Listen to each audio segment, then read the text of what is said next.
एक बार की बात है, गांव में एक किसान रहता था। वह हमेशा दुखी ही रहता था।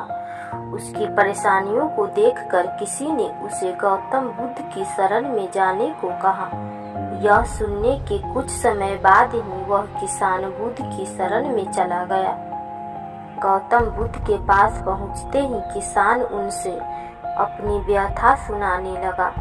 किसान ने कहा, हे महात्मा, मैं एक किसान हूँ और मैं खेती से अपनी जीविका चलाता हूँ, लेकिन कई बार पर्याप्त वर्षा न होने के चलते फसल खराब हो जाती है, जिससे बहुत नुकसान होता है।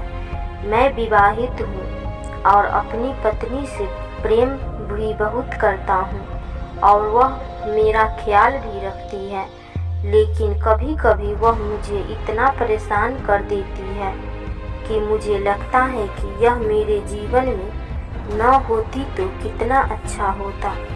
किसान की बात गौतम बुद्ध बहुत शांति पूर्वक सुन रहे थे। किसान अपनी बात आगे जारी करते हुए कहा कि मेरे अपने बच्चे भी कभी कभी मेरे बात नहीं मानते और फिर मुझे बहुत गुस्सा आता है। उनके इस बर्ताव से लगता है कि वो मेरे बच्चे हैं भी या नहीं। किसान ऐसे एक एक करके अपनी सारे परेशानियां बुद्ध के सारे समस्याओं सुनाता रहा।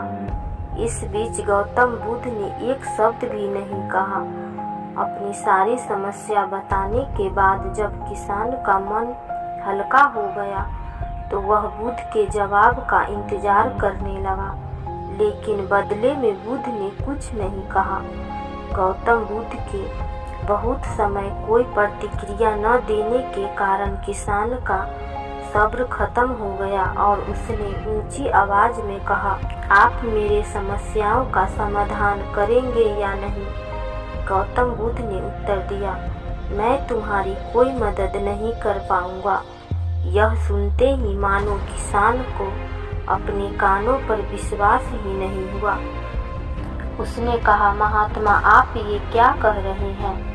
सभी लोग ने कहा कि मेरे दुख का निवारण केवल आप कर सकते हैं, तो क्या आप ऐसा नहीं करेंगे? किसान के इस सवाल पर बुद्ध ने जवाब दिए, कठिनाइयाँ तो जीवन का हिस्सा होती है। तुम्हारे जीवन में भी इन कठिनाइयों का आना कोई नई बात नहीं है। मनुष्य कभी सुख प्राप्त करता है तो कभी दुख। जीवन में बहुत बार ऐसा भी होता है कि मनुष्य को अपने लोग पराये लगने लगते हैं और पराये लोग अपने लगने लगते हैं। जीवन का चक्र ही ऐसा है और इससे कोई भी निकल नहीं सकता है। वास्तव में हमारा जीवन कठिनाइयों से भरा है। मैं, तुम और इस संसार के बाकी सभी लोग के जीवन में अनेकों परेशानियां हैं। अतः मैं तुम्हारी इस परेशानियों का समाधान करने में समर्थ नहीं हूँ। यदि तुम एक समस्या का हल करके जाओगे तो दूसरी समस्या उत्पन्न हो जाएगी और उसे हल करने के बाद तो दूसरी समस्या उत्पन्न हो जाएगी और उसे हल करने के बाद कोई नई समस्या उत्पन्न हो जाएगी। यही हमारे जीवन का कटु सत्य है।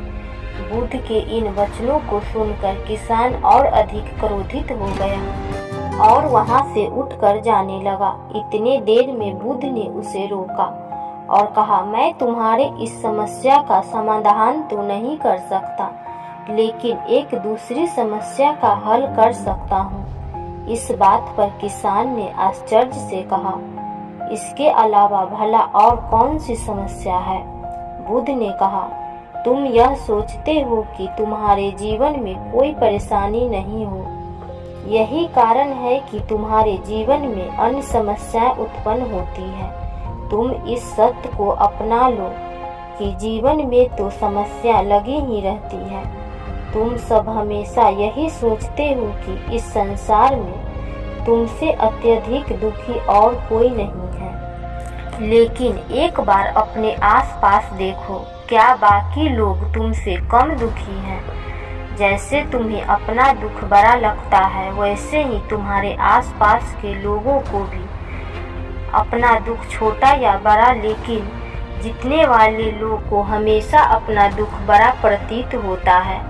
यदि तुम ध्यान से देखोगे तो समझ जाओगे कि जीवन में चल रहे सुख दुख को तुम कभी नहीं बदल सकते, लेकिन इन सब से ऊपर अवश्य उठ सकते हो। सुख और दुख को तो आने से तुम नहीं रोक सकते, लेकिन इनका सामना कैसे करना है इसकी व्यवस्था कर सकते हो। अतः आज से ही तुम यह सोचना छोड़ दो कि तुम्हारे जीवन में कितने दुख हैं। दुखों के सागर के बीच जितना शांत रहोगे, जीवन में उतना ही संतुलन रख पाओगे। कभी भी इन दुखों को अपने ऊपर इतना हावी मत होने दो कि यह तुम्हें विचलित कर सके। इतना सुनते ही वह किसान बुद्ध के चरणों में गिर गया। अब वह अच्छे से समझ गया था कि आगे उसे क्या करना है। इस कहानी के माध्यम से गौतम बुद्ध ने उस किसान ही नहीं बल्कि सभी को यह सीख दी है कि जीवन में अत्यधिक खुश और दुख के समय अत्यधिक परेशान होने के बजाय एक संतुलित जीवन जीना चाहिए। यदि आप दुख और सुख दोनों में समान रहने की कोशिश करेंगे तो कभी अपने लक्ष्य से विचलित नहीं होंगे।